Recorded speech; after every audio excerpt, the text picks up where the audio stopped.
You're listening to TJ's One of Us for the Always Next Year Podcast Studio Network.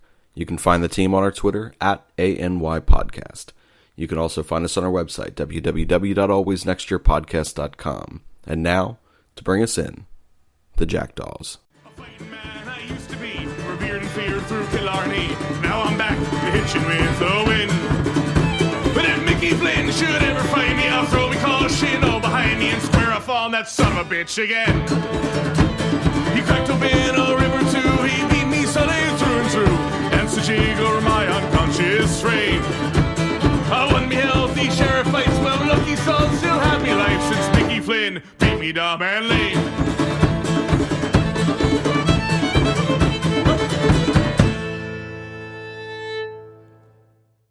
All right, we are back with the TJ's One of Us podcast on the ANYP Podcast Network. I've got Andrew on the line. Andrew, how's it going today, buddy? It's going very, very well, especially after that great win, which the city desperately needed after these last few Eagles games.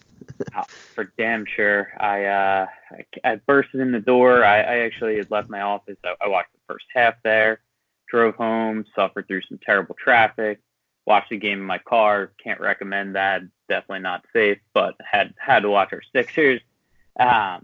And I burst through the door, and my roommate was like, "Don't worry, got the game set up on the TV. I knew you were going to be itching for this." So yeah, we needed this win. We needed this game. You had a little bit of a long end to your day too. You were telling me you had to stop and help a buddy out to change a flat tire. Yeah, I was getting done work after helping out at the football field, and I was leaving the press box, and I didn't even know the guy but he was stuck in the parking lot, and he had a flat tire, so me and my coworker stopped and started helping him a little bit, and then the campus police came over and helped finish it up. All right, well, we now have you to thank for the good karma that's going to come, and hopefully we'll get another Sixers win coming up later this week. So props to you, Andrew. Oh, thank you. All right, so let's get into this opening night here at the Wells Fargo Arena between the Sixers and the Boston Celtics. Started out with Al Horford ringing the bell, which still a weird sight to see, but gotta say, I mean, it worked out for us. Al Horford looked great in the game. Although we did get off to quite a slow start. I had been texting Shane a little bit on the side about how frustrated I was with exactly how the Sixers came out. We were about as ice cold as could be shooting wise, but luckily we're the greatest defensive team ever assembled, and we, kept the Celtics within reach. What were you thinking during that first quarter there? And yeah, absolutely, it was a very slow start, but I kept telling myself it's the first game. Hopefully they're just shaking off some rust, and hopefully you got new guys in the starting lineup, and Josh Richardson and, like you said, Al Horford coming along. So I was just hoping, they're just trying to still gel together, and I was just waiting for them to kick it into full gear because it was such a very slow start. And luckily, like you said, very good defense carried them to victory, which I kind of expect that to happen a little bit to start the year off until they fully get going. Yeah, no, I completely agree on that. It was about what I expected. However, Philadelphia is the biggest city of overreactions ever. So I was ready to dismiss the whole year if they're going to play like that in the first quarter. I mean, it was slow, and I should probably take a page out of your book and be a little more patient with them. The Sixers did not make a three until midway through the second quarter, which is going to take a little getting used to. I forget how much we lack in the shooting department here. I think on the night they made, let's count it up real quick, 2, 3, I think it was 4. 7. Yep, 7 threes. That's all they made, and we had that one from Matisse Thybulle in the fourth quarter where just kind of threw it up and smiled afterwards because he knew he didn't deserve that one. But it was a long game there, and that stuff's gonna fall. What would you? Let's split the game down the middle here because I feel like it was almost two separate basketball games, the first half and the second. Let's do what were some of your biggest takeaways from how the first half went? I think just early on, the struggles was something I expected just because, coming in, I think if there was one issue that we knew that this team would have, it would be shooting the long ball. And it was exactly what I think fans expected, and they struggled. And, I'm not I mean, obviously they're going to need a shooter eventually. So, I mean, one game in, I'm not going to expect anything. But by the trade deadline, I think you'd expect to try to get a shooter. But I think the key here is the thing I really took away was, I mean, Brett Brown was willing to not change any of his like rotation from last year. You kind of saw the same thing, and like he stuck with the 3-man rotation. It kind of seemed like, and it was even my brother was telling, like we were texting back and forth, and he was telling me like he kind of has the rotation where like the starters barely played together outside of like the opening segment of the game, and then after that you didn't really see them play together for a while, and that's just something I think Brett Brown's always done, and that's something at least we can expect this year because I think that's something very luckily we have compared to the last few years is we have depth to start the season, so you don't need your starters playing that much, and that's going to be key going forward. But in this game, the I thought like the defense was phenomenal. I mean, we only gave up, I believe it was 47 or 48 points in the first half. So that's great defense, and that I think that really shook the Celtics to start just from like what we had in the previous years where they kind of dominated the game and controlled the game. We were able to kind of reverse it on them tonight. Yeah, I completely agree. We kind of played to their level a little bit, and they definitely seemed confused. Refs actually played quite a bit into this one as well. I know that that Jaylen Brown had, I think, 5 fouls. When was it? I mean, he had at least 4 in the first half, and I think he picked up a quick 5th one in the third. But I mean, that took him almost entirely out of the game, which helped us. The pace of play was definitely slowed down by the fouls as well. However, the Sixers played such tough defense that it kept us in it. We didn't let the momentum or the lack of momentum kind of drag us down. We had Josh Richardson just playing every single second of the first half. I mean, he was out there running all over the place like a madman. Reminded me of JJ Redick, except, defensive instead of offensive, because Richardson did have a tough night shooting. I think he went 4 of 12 from the floor, which, that's a rough night. We expect more from him, but he was plus 22 on the night. So, I mean, that's nothing to scoff at. Made his free throws, which is huge, and the Celtics did not make their free throws. Had the Celtics made their free throws in the first half, I think we would have lost that one. And that's something I really loved from Josh Richardson, and that's something you didn't get out of Redick was that defense, and especially I forget if it was I think it was the first quarter, maybe early second quarter, but there was a play where I believe Jaylen Brown, or no, it was Gordon Hayward, kind of pushed off him a little bit, but he kept his composure and just he's 6'6", and I don't know what his wingspan was, but his wingspan was still able to keep him in the play after getting pushed and block the shot, and then Hayward ended up fouling him. That was one of that's when you really saw how athletic he is. Absolutely. He's got a 6'10" wingspan, by the way. So it's it's big. And it's amazing to me how little he looks out on the floor just because the rest of the Sixers are giants when he also is a giant. I mean, he's 6'6". He's a 2-guard in the NBA. Richardson actually was able to manage being the backup point guard too for a while and just run the game when Ben had to take a break or, when the Sixers were looking for just kind of a different approach to the game. And that was another thing that was huge. I mean, we haven't really had that because JJ Redick never had that ability. We do have a ton of guys. I mean, Trey Burke didn't play tonight, so we didn't get to see him. Shake Milton didn't really play tonight. We had Neto out there for a minute as well. Ennis played a bunch and weirdly was up at the top of the key a lot. But really, it was just Josh Richardson, even though the statistics will say he didn't have that great of a game, his first half to me was the highlight of it. And it really just stuck out in my mind how well he played. Another thing that I had been looking for was I wanted Ben Simmons to come out and just step on the Celtics' throats here. And he definitely did that. He was the most consistent Sixer all night. He played 35 minutes and had 24 points. And there was not a point where he had that, couple minutes off where he was turning the ball over or doing anything stupid. He was smart all the way through. Looks like more of a veteran than he actually is. Just very, very impressive in the first half and throughout the whole game. Yeah, that's something. I mean, he clearly put in the work this offseason. I mean, I'm sure everyone saw the videos of him practicing and stuff, and I think it clearly showed. And I was someone who kept saying, okay, yeah, we see these videos, but it's just pick up games. Let's wait for see how if he does that domination type style in a real NBA game. And he clearly came out and did that. Like you said, I mean, he came out, did not seem, I mean, he didn't get that 3-pointer yet, but he did not shy away from anything. He was very aggressive. He took a few turnaround, like mid-range kind of shot things that we saw in the offseason. He was making them, and that's something he hasn't shown recently. And you saw him, he padded the stats pretty well again. I mean, he was assists away and a rebound away. He finished with 24 points, 9 assists, and 8 rebounds.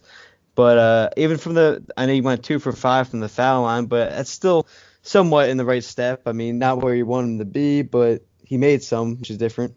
And then going back to something you touched on, I mean, that Josh Richardson playing backup point guard tonight, that I don't know about you, but that surprised me not to see Shake Milton or Trey Burke get many minutes. Like, that's something I thought they always talked about in the offseason was where the point guard depth would be, and they kind of like shied away from that. I thought that was kind of funny. It was a little bit strange. I think as the year progresses, we're going to need them to come on the floor and put up some key minutes. I mean, combined from Neto, Trey Burke, and Shake Milton, they played 2 minutes tonight, which it's not going to cut it. I mean, Josh Richardson played 33. I think he played almost the entire first half. Like, he won't be able to sustain that no matter how young and energetic he is. So we'll look to see how that progresses throughout the year.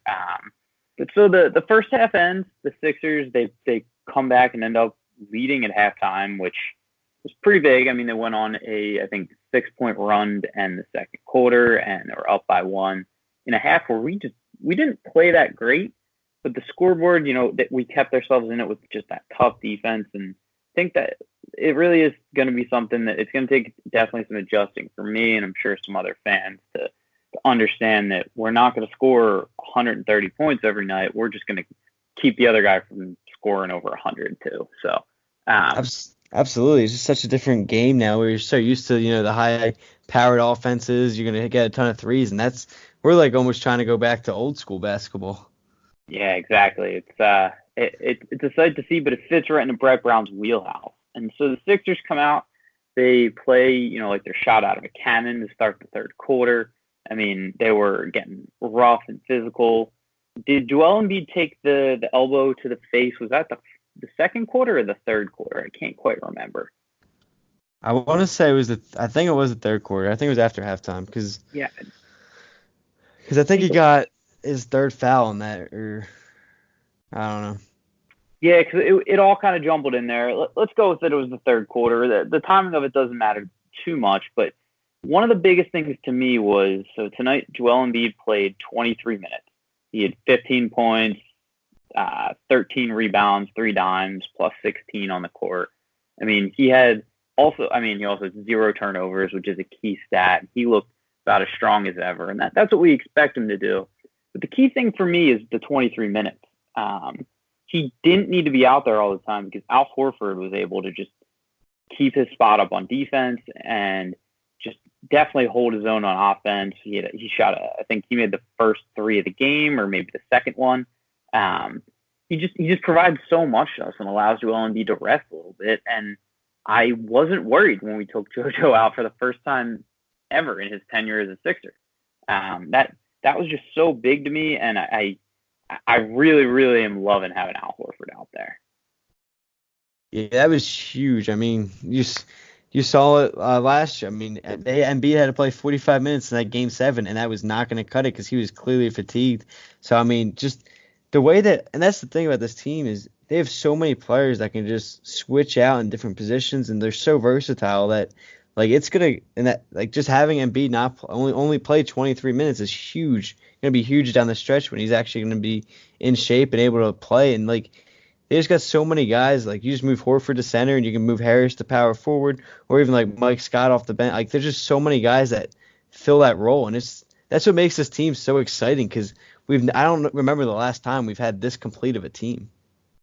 Yeah, I really don't. It's just never been in the Sixers, it's never been our forte to have this deep of a team, but it's fun to watch. One of the bigger surprises, and part of it was a little bit in garbage time, but not necessarily. Korkmaz played 19 minutes tonight. And when they talked to Brett Brown about it after the game, he said, I got to develop a bomber. I think that was the word he used. And, he put up 3 points, but he just 8 minutes, and he didn't look outmatched out there. He looked, more experienced than he actually is. He held his own. That was a big thing for me, but it was confusing. I'm not used to seeing him put up those kind of minutes, and I did not expect that. Yeah, and that's something he worked on in I forget what they call the kind of like the Olympic League or whatever, the World League in the summer. And that's something he really worked on, and he said he felt like it kept him in a lot better shape this offseason, and he really attributed that a lot, and it clearly showed just in the opening night, because I mean, even on the defensive end, he didn't look as slow as usual, and he looked like, I mean, he wasn't keeping up every play, but he was keeping up in a lot more than he used to, where he was just getting burned like crazy before. And I mean, he only took 1 3, but he made that 1 3, and I mean, that's just a huge step forward, and hopefully he can become, as you said, the bomber of the team off the bench. Yeah, I'm looking forward to that. He definitely filled his own. I was missing Landry Shamet a little bit. I watched him play last night on the Clippers, and seeing him out there was a little confusing. But yeah, I mean, maybe Cork Miles can fill that role a little bit. Not quite the shooter, but hey, maybe even that'll develop too. But pleasant surprise there. Not something I was expecting to get. But yeah, overall, I mean, I'm real happy with the Sixers here tonight. It was a great night. It was a great win. Great energy in the stadium. They're just chanting "Boston sucks" the whole game, whether we were up or down. Didn't matter. Boston still sucks. Absolutely. But yeah, it was a lot of fun to watch, and I think we all needed this one, and the Sixers know that we all needed this one. So it was big for all of us, and a great start to the year.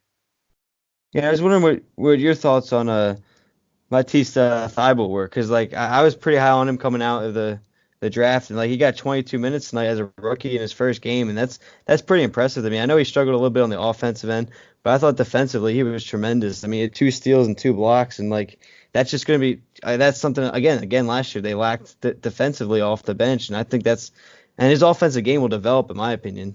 But I just want to know your thoughts on him.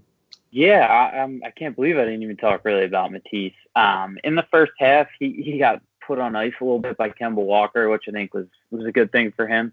Everyone's been so high on Matisse that we expect him to go out there and be a Klay Thompson-esque defender immediately, which we're not going to get there. He's a rookie. We'll get there eventually, but it's a good reminder for all of us that he is still just a rookie and starting out, and he recovered from that. I mean, he looked outmatched in the first half. We got 22 minutes in. In the second half, he was a pest on defense.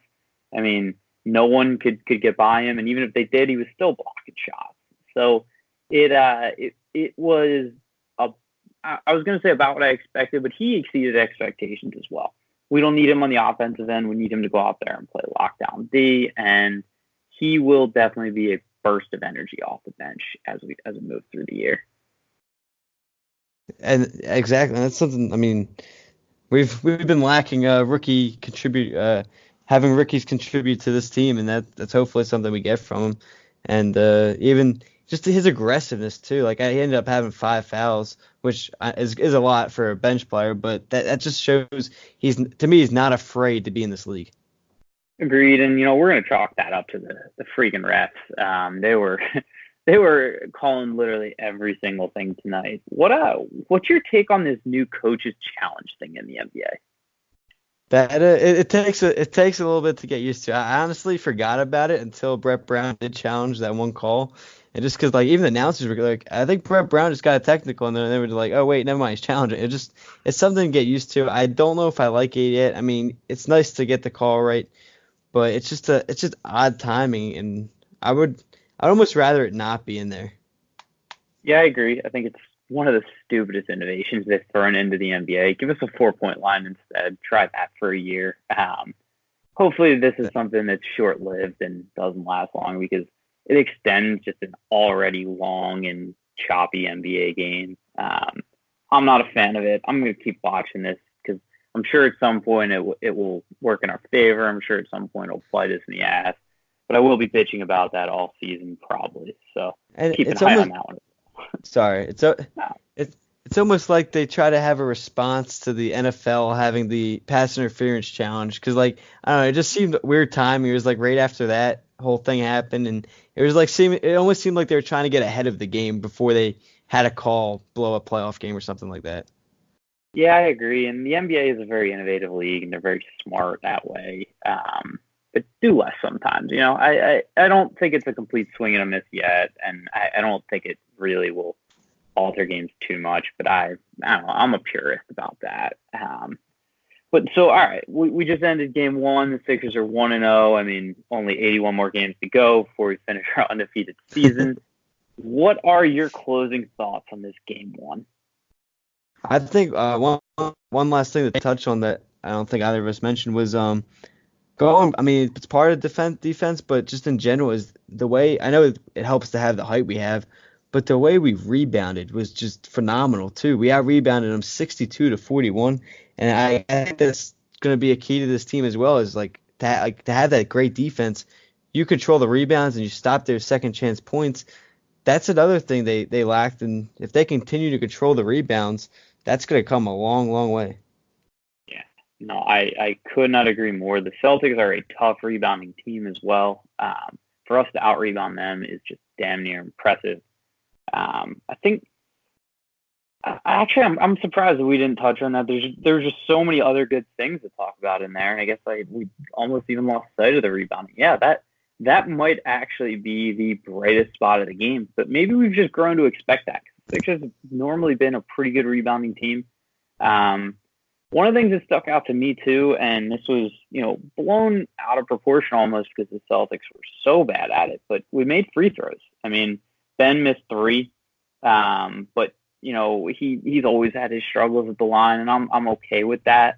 But Josh Richardson was 9 of 9. Al Horford was 5 of 6, and Embiid was 4 of 8 as I'm looking through it. I mean, but we made timely free throws. We didn't miss anything that killed us. And if we stay consistent, play tough defense, and make our free throws, I mean, we're a force to be reckoned with, buddy. I am excited.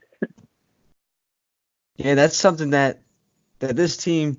I mean, I'm sure you agree with me. Is that like we struggle closing games out, whether it's having big leads to start the fourth quarter and giving them up, or either even just holding on to a lead at the end of the game. And that's due to the fact that we've struggled at the foul line. So just adding that will be huge too. And obviously Embiid loves to get to the foul line, so hopefully he improves that 50%. But I mean, it's an exciting time, and it just seems like this is going to be the team to live up to the expectations for Philadelphia, and it's just very exciting.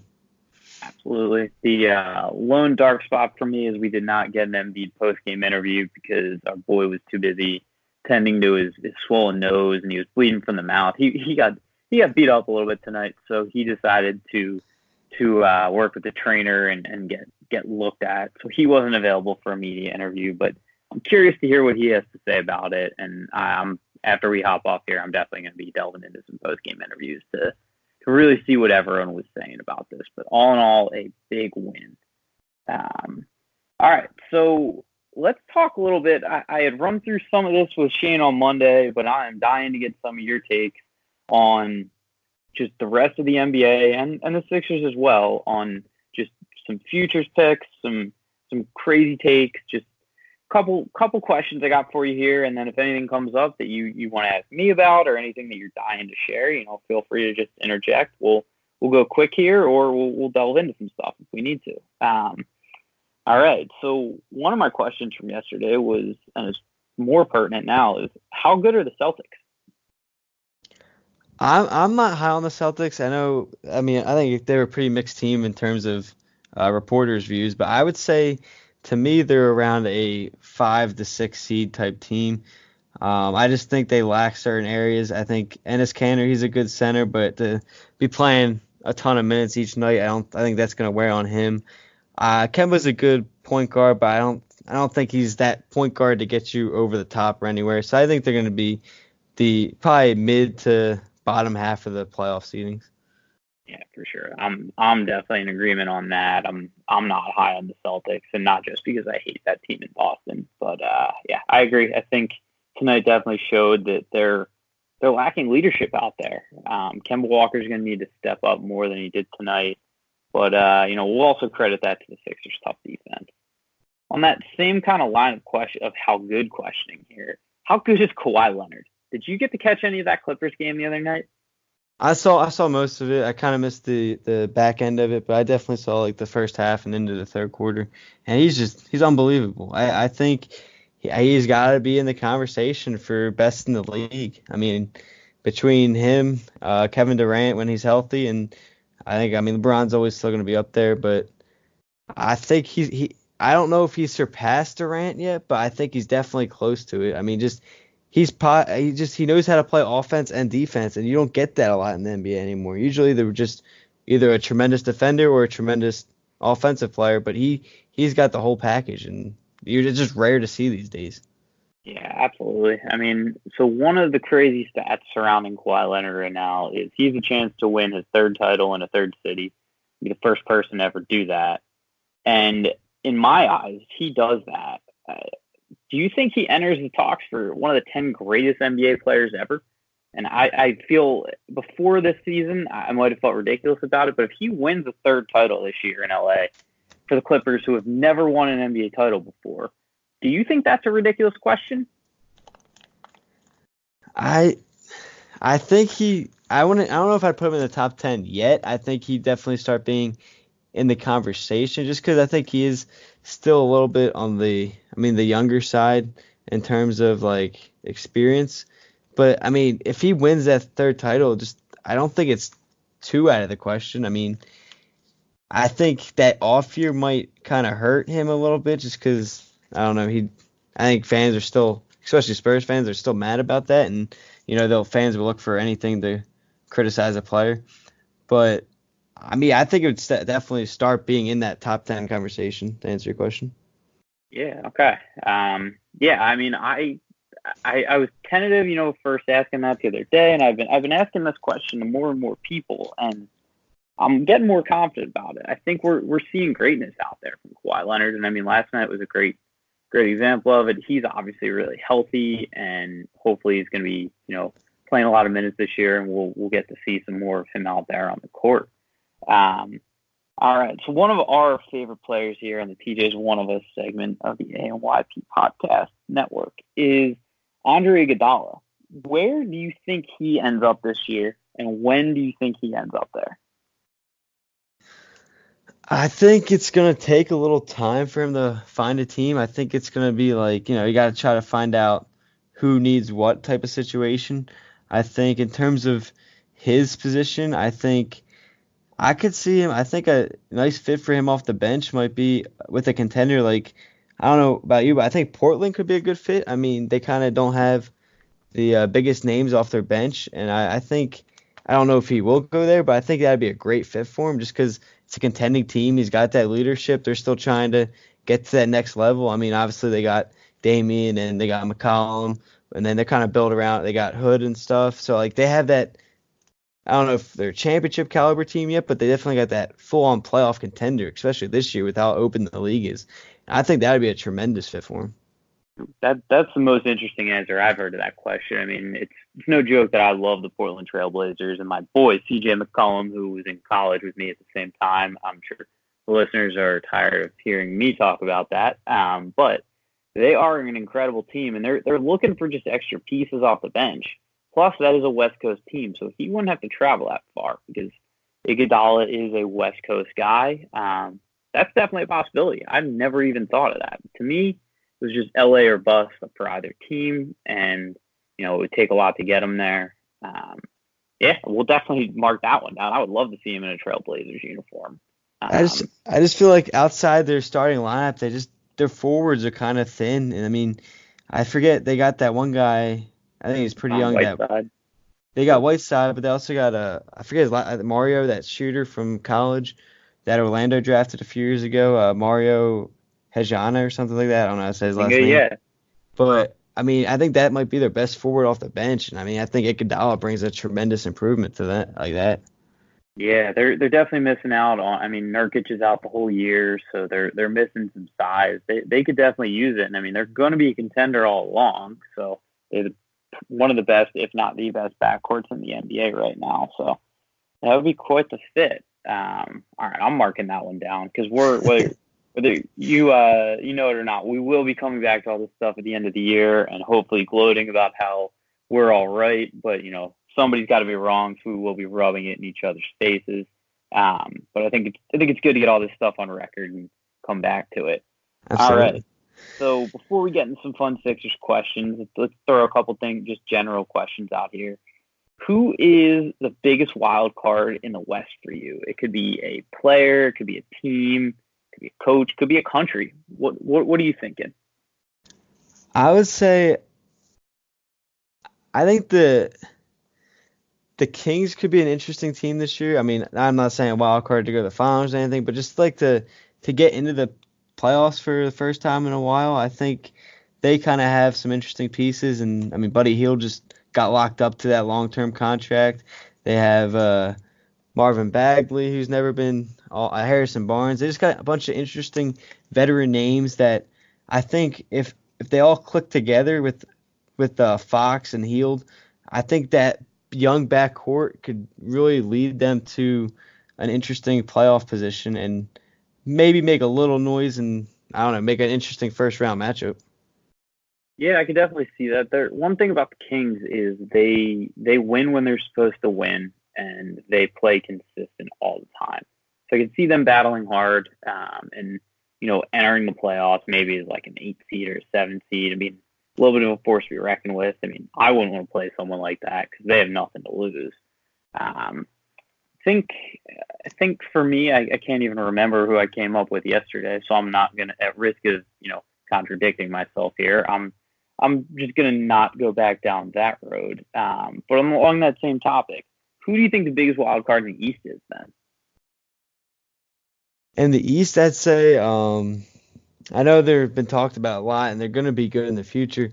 I think a lot of people are overlooking the Nets a little bit just because of the Durant injury. I know it's not the biggest wild card, but I think they could be a force to reckon with if they start clicking as well. I mean, Kyrie's no joke, and I know they lost to Minnesota tonight, but I think once they start gelling a little bit, even without Durant, they could be a serious threat to like make noise and maybe make the Eastern Conference Finals.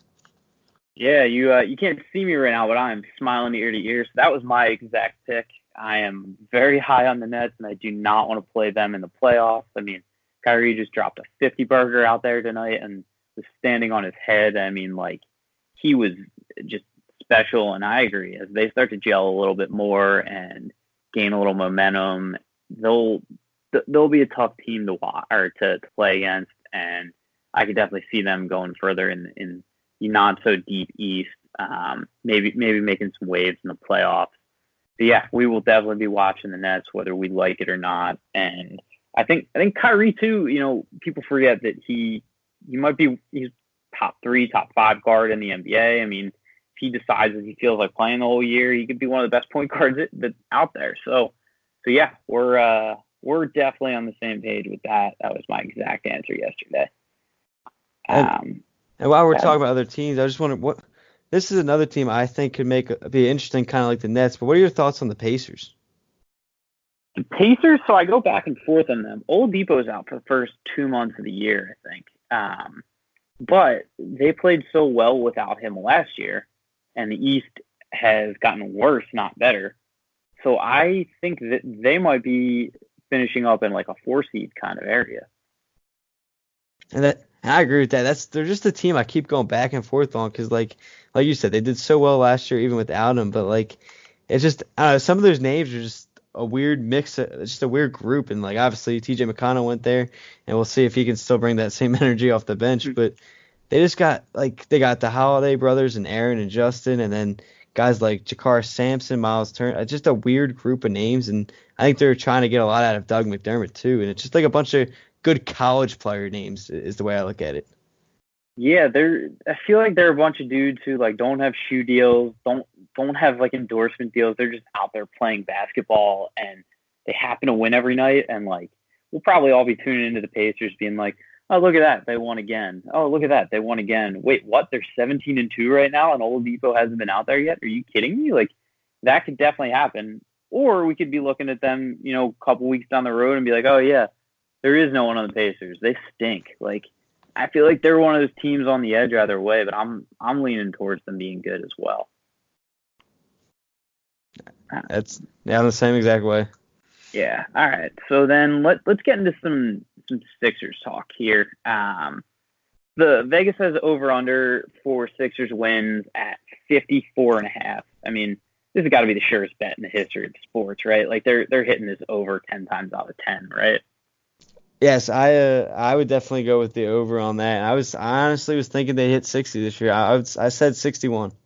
Yeah, I don't think that's out of the question at all. I mean, there's going to be a couple 60-win teams this year, and the Sixers. I mean, the East stinks. Like they're going to go out there and put up crazy numbers and play crazy defense. Like yeah, I think 60 games is definitely not out of the question. I just look at it as like they had 51 last year, and that's with a starting lineup with Dario and Covington in it, and I think even Fultz started the first game last year, and you flipped that around and you replaced Horford for Dario, and don't get me wrong, I love Dario, but like just that improvement, and then you got Josh Richardson in for Covington, and then you got I guess Harrison for Fultz, so like that's just such a tremendous improvement, not even to mention the depth they have now, so I think that's definitely could be nine more wins to get to 60. Yeah, let's actually. This is gonna be a weird route to take after going into the Sixers, but Dario Saric is a Phoenix Sun this year. I'm not sure if you're looking at any of the scores that are going on tonight, but if you had to guess what the score of the Phoenix Sun Sacramento Kings game was right now, there's 6 minutes left in the fourth. I'm gonna be honest. I see the scores as well, so I do know the score. But I would have never guessed it would be a 20-point game, especially just saying how I thought the Kings could be a wild card team. I know, right? This is one of the weirdest. I mean, basketball is so great because of that. Like the worst team can go out and beat the best team, and this is a great example of it. But good for the Suns. I mean, I hope that they get a little excitement behind them, and Dario comes out and gets some love from a new city. Like they kind of need it. I mean, they're a young, fun team. They got Ricky Rubio there with his greasy ass hair and long beard. Like that guy's gonna bring good things to the city. And I like the Suns, but they've been so bad for so long. So give them a couple wins. Maybe they'll be a little bit better than abysmal this year. And that's another weird team if you break down all the names. Like just they got a bunch of young talent mixed in with like Booker, and it's just like it's a shame because you feel like they're wasting such a good player's career. Devin Booker's a weird one too. He keeps trying to say that he's going to get people to come to Phoenix with him, and then forgets that not only is Phoenix just kind of an isolated city, but there's also no one there with him. And he's Devin Booker. He's not LeBron James. He's not, he's not Kyrie Irving. Fuck, he's not even, Josh Richardson. I mean, in terms of just notoriety throughout the league, like he needs to do a little bit more in games that matter before he can make statements like that. But with that said, I do like Devin Booker, and I mean, I tune into a lot of Suns games, weirdly enough, just to watch him go out there and put up 40 points and shoot the ball 100 times. But, all right, so then let's go through this list of questions here. How many threes do you think Ben Simmons shoots overall in the course of the year? I think when I did the podcast, was that 2 weeks ago maybe now, I said I would look. I thought he would come out and shoot him tonight, but he didn't. And I said my over under would be like 3 a game for like shoot 3 a game. And so I would think around 100 maybe 100 threes. If he did 3 a game, that'd be a little over 100. So I'd say hopefully he can get 90 to 100 this year attempts. Okay. Yeah, I think it's weird answering that question now after you see him go out against the Celtics. And this is going to be kind of a typical game for the Sixers, I think, when they're playing tougher teams in the East. My thoughts are I had the number at 40. And the reason I had it at 40 is because I think he's not going to shoot threes in games like this. He's just not going to risk it. If you look at his eyes when he goes down the court, he's not even considering shooting still, which I'm okay with. He doesn't have to. But, a lot of people are still giving him shit over it. But I think when he's playing teams that stink, like when they end up playing maybe the Phoenix Suns or something like that, then he's going to go out there and have a little more fun, get experimental, maybe chuck up 3 threes, maybe our boy gets hot. Maybe he makes 2 in a row or something once throughout the year. I mean, we can only dream, but I think maybe we're gonna see him let it loose at some point. He just has to. That's the thing. I think this was a game they just against your rival. They just wanted to get that for sure win. And I mean, I'm honestly with you. I'm someone who believe that wasn't the issue last year. And I mean, would it be nice if he did shoot him? Yes, but I mean, the reason why they lost last year to me was depth. So like now that they have that, I think you're gonna have a lot of fans kind of step back on, oh, he has to take threes in games to win, because I think the way this team mixes well this year, and I think that's kudos to the front office for just doing such a nice job to build a team like that. And I mean, I don't think he has to shoot 100 threes. Maybe that's just me being hopeful, but I'm with you on that. I don't think he needs to be that 3-point shooter everybody is expecting. Yeah, I agree, but it's a fun stat to watch throughout, and I definitely will be noting all of Ben's threes that he shoots, make or miss. We will be calling all of those out. So it's no joke this year that the Sixers are all vying for that Defensive Player of the Year, our year award. Do you think we get a Sixers player to win the Defensive Player of the Year award, and if so, who? I think this is the year we can see Embiid get one. I would say Embiid over Simmons, just because I think Embiid's kind of more over all over the court in terms of like guarding the paint. So you might see him get a little more blocks and shut down more players, while Simmons has to go up against somebody like the best in the league. Because like when he's up against like Giannis and LeBron, like it's just Simmons is gonna have to guard a lot more better talent. So I think Embiid being able to play that center role and kind of help out on drives gives him the advantage there. And I think the reason why I think that is because this year, as we have already mentioned today, with the depth they have, Embiid's going to be able to stay strong at the end of the games rather than being fatigued. And I think that's where you're really going to see his numbers improve, is on the defensive end. Yeah, that's actually a great point. And tonight was, the first data point in that we got to see him not be fatigued. And if we needed him to get out there at the end of the game, he absolutely could have, and he would have been as fresh as can be.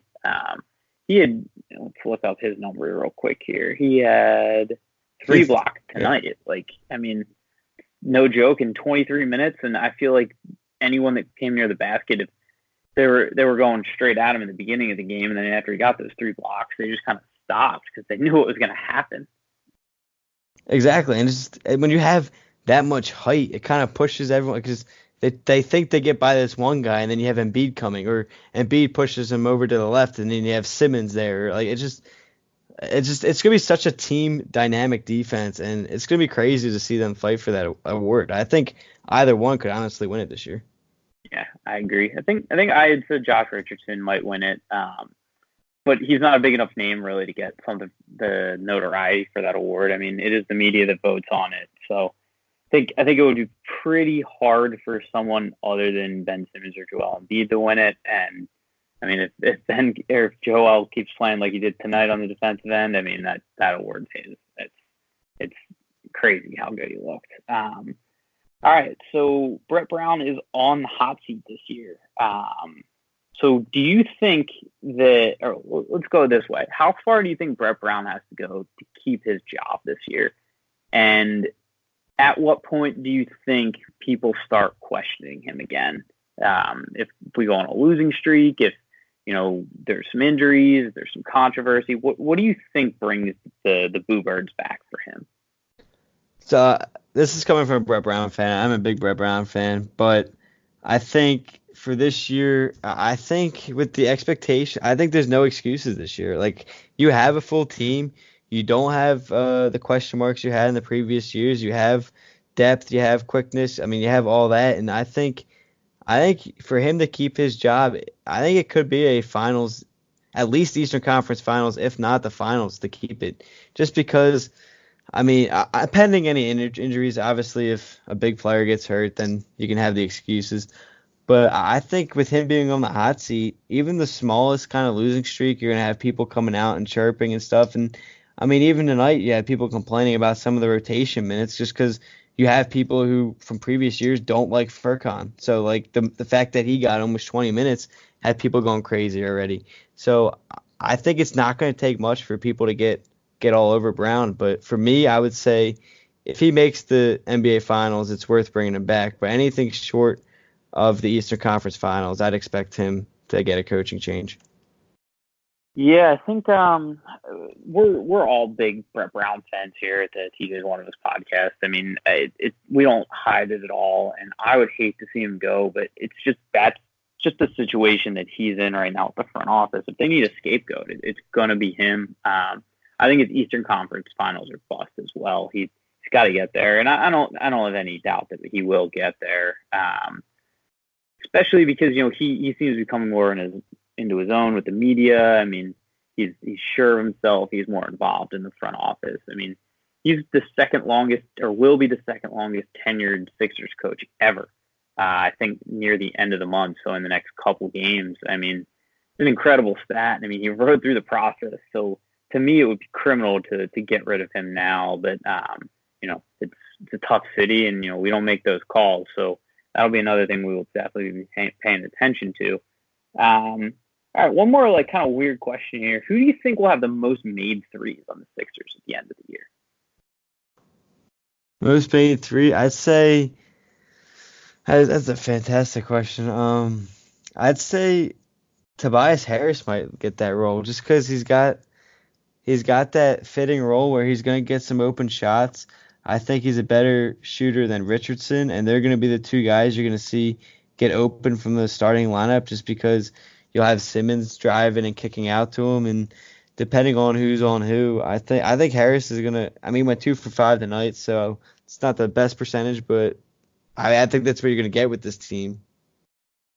Yeah, I think so too. I had said Al Horford just kind of be a contrarian almost. I mean, Tobias Harris is the obvious pick here. We're going to need him to shoot, but in reality, we're just going to need someone to shoot because they looked a little bit lost shooting the ball tonight, but they'll get some momentum, and as the year goes on, hopefully we'll get more in the swing of things here. All right, so then as we round out this 20 question segment, what's one last wild take you got for this year? One crazy thing you got, from a team, a coach, a player, just something that you say and someone hears you say it and they're slamming their drink down and going, nope, fuck you, get out of here. I do not believe you. Do you have anything like that in the hopper? For right now, I'd stick with the Sixers one being it would be that two things. I think Brett Brown gets Coach of the Year, and second, I would say Sixers get 4 All-Stars. 4 All-Stars. Wow. Okay. Who are the 4 All-Stars? I would say Simmons, Horford, Embiid, and Harris. I think Harris is going to have a really breakout year with that contract he got in this offseason. I think with him filling that role of, again, Simmons, he's going to get a lot of open shots this year. And, 6 for 11 overall tonight was great. And the way he put in the work this offseason as well. Just tonight you saw how he was able to keep up defensively too, which was my one concern with him. He had 2 steals and then 15 rebounds to go along with 15 points. I just feel like he's such more of a complete player this year. Yeah, I agree. He's comfortable in his role. He doesn't need the ball all the time, but if you want to give him the ball, he's going to shoot and score and look great on the defensive end. Was rebounding great. I agree. I think we need Tobias Harris to have one of his best years ever, if not his best year ever. So him being an All-Star would definitely be a statement for the Sixers. Al Horford, I'm hoping that he just keeps being as consistent as humanly possible and making the same jump shot that he's made his entire career. And seeing him on the All-Star team would be cool, just to kind of rub it in the Celtics face. Oh yeah, we stole an All-Star from you. Do you remember when you guys had this, when you had this guy and you don't want to pay him and, you decided to come play with us? And yeah, that would be a little fuck you jab to Boston. I would definitely like that. And that's what I loved about him ringing the bell tonight. It was kind of right in your face. We got this guy and he's going to come out and destroy. It was just that's what I loved about him ringing the bell tonight. It was it's just right in your face that we stole him from you. Yeah, no, I completely agree. I was wondering who was going to ring the bell first. Thought it was going to be some celebrity, maybe get Joel Embiid out there. But no, Horford was perfect. I think it was a great way to start the year off. And most importantly, it brought us the win. So if he wants to ring the bell every night, as long as we win, I'm okay with that. One of the last things, and I actually didn't bring it up during the game, but we're always focused on looks and shoes and all that kind of stuff. Did you get to see the J. Rich shoes out there tonight that he was wearing? Yes, I did. I did see this, and that's funny because I'll get into a different pair of shoes too because I was talking to someone I work with about shoes, but I did see Richardson's. Yeah, so to describe it for the listeners, it was a pair of questions. Allen Iverson's first shoe. One had the red toe, which was his iconic pair that he wore that color all the time. One was the royal blue pair that matched perfectly, and they're called the crossovers. They just came out. I think they're coming out in a larger release today or tomorrow. They look pretty sweet to me. I mean, I don't know if you've ever worn a question before. They're a chunky ass sneaker, and I don't know how Richardson is running around in them still, but they looked awesome with the uniforms. I was a big fan. No, I've never worn them. I thought they looked pretty cool, but I've never worn anything like those. So it looks like it'd be tough to run in and keep up in an NBA type pace game though. Yeah, and I mean it's a 90s shoe, so it's not built for the different style of play right now. But no, I'm glad to hear that you're looking around at shoes too, because like I said, that's something we're always talking about and always pointing out. So what kind of shoes were you talking about tonight? Well, I think it was Furcon wearing them, but like I was just making the point like your team's wearing all blue and you come out wearing like these standout yellow shoes, and it was just like I was like, it's just like, what are you doing? Like I just feel like you should somewhat like match your team color a little bit at least, not wear these like blinding yellow shoes. Yeah, I'm never a fan of those yellow shoes, even if it matches them. Like when Oregon wears them out there, like I don't like that bright neon yellow kind of look. And also just to not match your team is so weird, especially when you're Furcon Korkmaz. Like who are you to be out there making a statement? Just play your 19 minutes and be happy about it and make a couple threes or something. But yeah, he's a weird player to be making a statement. It's exactly what I was thinking too. But hey, if that's the thing we're gonna be complaining about after the game, I'm very happy. Yeah, no, I completely agree. All right, so as we get to a close here, generally we're pretty happy with the way the Sixers are going. I mean, it's hard to not be happy. We got a win night one, made all of our weeks better in a time that has not been so great for Philly sports.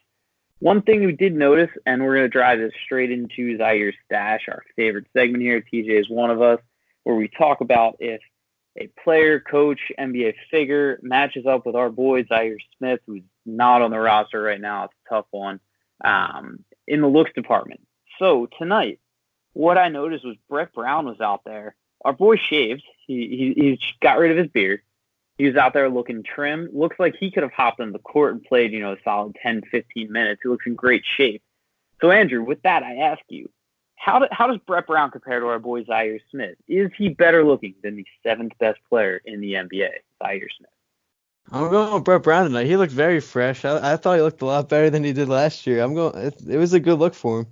Yeah, I agree. I think Zaire, you got some competition, buddy. You got to step it up. Maybe get a fresh blazer like Brett Brown had on out there. But yeah, he's looking in good shape. He doesn't look tired and worn out like he used to during the beginning of the process era. Do you remember when he would have bags under his eyes and he would be yelling and screaming? And we got a little bit of yelling and screaming tonight that I thought was kind of unjustified. But I like when our coach is a little crazy like that and unhinged. So I was okay with it. Those beginning of the process years, man, you'd be worried he was about to collapse on the sideline. Like he just looked so rough. It was like you said, the bags under his eyes, the losing. You could tell he was like losing the hair and stuff. It was a very, very bad look for him. But now that they're winning it, he looks a lot better. Yeah, winning just makes you look better as a person, and who can blame them? I mean, the Sixers won 11 games one year during the process era, so can't imagine going to work every night knowing you're going to get your ass kicked. Just you have no chance at winning. And now he goes out there, and we're one of the favorites to make the NBA Finals and not win the NBA Finals. So what a turnaround for Brett. We're happy he had his glow up. I'm liking the shave, him going with the shaved look. He's looking young. He's looking in shape. Good for you, Brett. We're happy to hear you. To get to see you out there on the sidelines and keep that fire going. All right, Andrew. Well, thanks for hopping on the line to talk about our Sixers here tonight. Do you have a closing thought for me on the night here? I would say, next game is the 26th of October, and I think that's against at the Pistons. So I think it's gonna be fun to see. I think that's if there's one thing that I'd be a little concerned is just we've always struggled on the road. So I just want to see us get out to a fast start on the road. I don't know if you've heard about road games at all, but I mean that's just the one thing, and I'd expect a good 4 or 5 game win streak at least to start the year. Yeah, I agree. We could definitely use just a couple game win streak to start the year out. And we do always struggle on the road. Detroit's a weird city, and they're a confusing team. They're projected to win like 37 games or something this year, and I could see them being really good. We're just missing that mark entirely, because Blake Griffin might come out one night and look like an MVP caliber player, and then the next night he's on the bench with 17 different injuries. Joel Embiid is kind of just like a long tenured history with roughing it up with Andre Drummond a little bit, and they get into it. But as for that game and every Sixers game, I'm excited for the matchup and expecting a big Sixers win. So all right, well, with that, we're gonna leave you guys here. Thanks for tuning in for our second show of the week. We're gonna try and make this a consistent thing, so we'll have Shane on one night, Andrew on the other. We'll get some different takes on the Sixers, and we're happy to keep being consistent for you. And as long as the Sixers are winning, you will get happy podcasts from us. But we get into some losses, the negativity is coming. But tune in either way. And thanks for joining us here at the TJ is One of Us podcast. A fighting man I used to be, revered and feared through Killarney. Now I'm back to hitching with the wind. But if Mickey Flynn should ever find me, I'll throw me caution all behind me and square off on that son of a bitch again. He cracked open a river too, he beat me Sunday through and through, and such over my unconscious frame. I won me healthy sheriff fights, well lucky son still had me life since Mickey Flynn beat me dumb and lame.